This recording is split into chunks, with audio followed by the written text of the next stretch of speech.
Fala, gênios, beleza? Professor Rafael Alves aqui. Recentemente, dois professores muito conhecidos nas redes sociais fizeram a postagem falando que realizar o agachamento com amplitude parcial promove maior hipertrofia do glúteo máximo comparado a realizar o agachamento com amplitude maior ou profundo. Essa postagem teve mais de 5.000 curtidas, inclusive por professores que ministram curso, palestras sobre treinamento de força, que comentaram, incentivando, enfim. Para isso, eles utilizaram dois estudos comparados entre eles. O problema é que essas pesquisas são completamente diferentes. Então, eu tenho que vir aqui, não para expor os professores, falar deles, nem nada do tipo, eu respeito todos. Entretanto, sou obrigado a expor os artigos conforme eles são.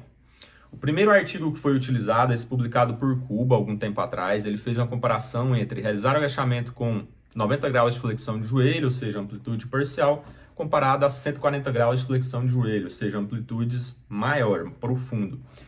Ele encontrou que o glúteo máximo hipertrofiou mais quando os indivíduos realizavam agachamento com amplitude maior, 140 graus de flexão de joelho. O outro, que ainda é um texto no formato pré-print, ou seja, um texto disponível em um site, que não passou por nenhuma análise, nenhum crivo científico, fez a comparação entre a elevação pélvica e o agachamento. E ele encontrou que o glúteo máximo hipertrofiou de forma similar comparado a um exercício com o outro. Então, os professores que fizeram a postagem utilizaram a amplitude que foi utilizada no agachamento nesse estudo e compararam com a amplitude de 140 graus utilizada no estudo do cubo, que eu citei agora, anteriormente.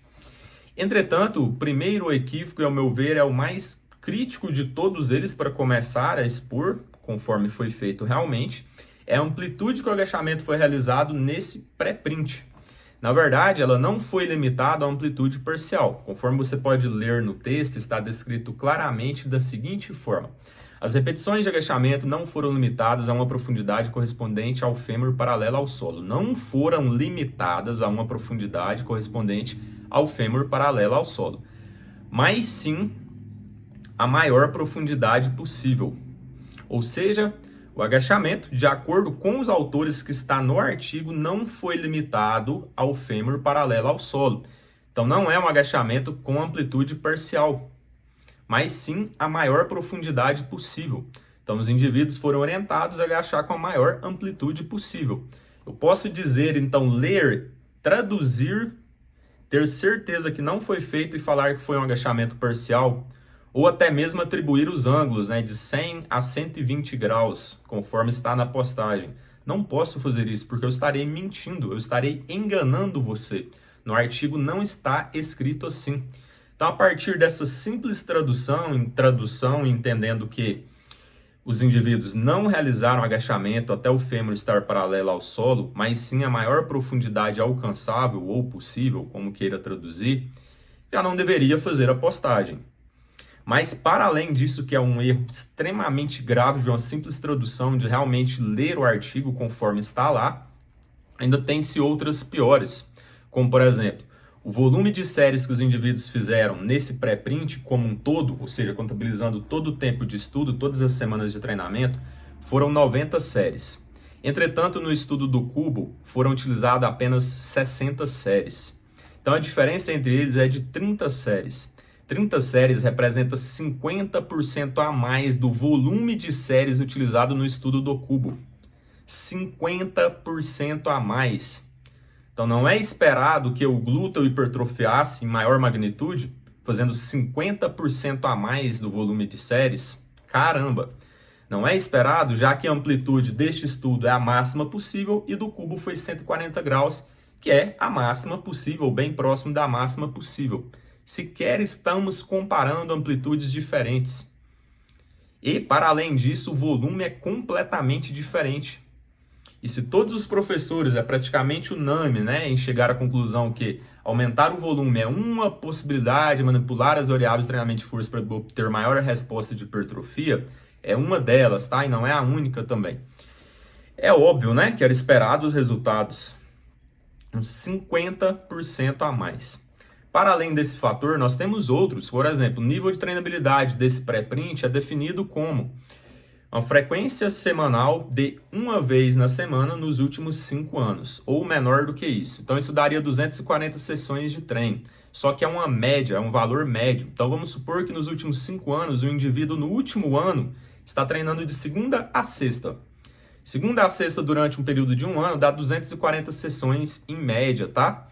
Então esse indivíduo que está treinando durante 1 ano de segunda a sexta, ele entraria no estudo. O outro indivíduo que treinou, por exemplo, durante esses 5 anos, 1 ou 2 anos atrás, e ficou sem treinar agora nesse último ano, totalizando também próximo disso ou inferior a 240 sessões, ele também entraria no estudo. Então nós podemos ter neste pré-print indivíduos iniciantes, intermediários, indivíduos avançados. O estudo do cubo é feito somente com indivíduos iniciantes, que é o correto nesse tipo de artigo. Para além desse fator, ambos os estudos utilizaram ressonância magnética para fazer análise de hipertrofia.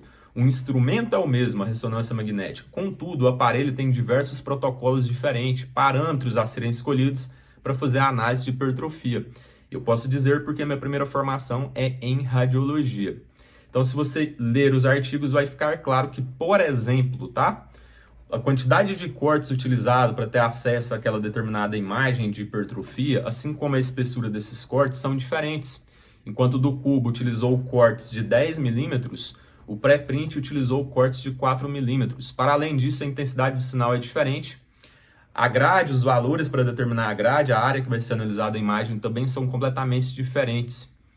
Então, obviamente, eu não posso fazer a comparação entre esses artigos. E o pior ainda é ter que ler um comentário dizendo que se a pessoa fosse fazer uma revisão sistemática, ambos os artigos entrariam na revisão sistemática e meta-análise. Entrariam com indivíduos completamente diferentes, nível de treinabilidade, volume de séries completamente diferente, amplitude de movimento que não é sequer determinada por ângulo em um determinado, no pré-print, no estudo do cubo sim, que está correto.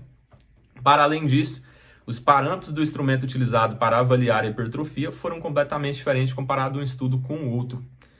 Então, são diversos fatores ao qual não posso comparar. E sequer o artigo que teoricamente teria sido utilizado, amplitude parcial, não foi. Não é isso que os autores descrevem no texto.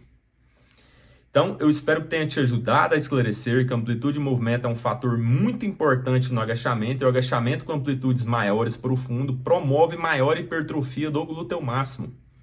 E dizer ao contrário utilizando esses dois artigos é um equívoco tremendo que infelizmente não leram o artigo.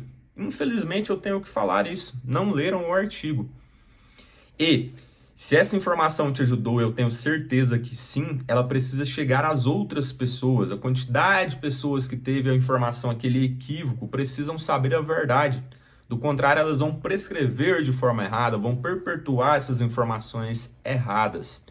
Então curta aqui, comenta e envia esse vídeo para todos os seus colegas de profissão, sejam eles, inclusive, acadêmicos, professores, palestrantes, mestres, doutores e até praticantes de musculação. Vamos para cima, defendendo a verdade sempre com respeito, apenas demonstrando as evidências, porque nós somos a resistência. Vamos!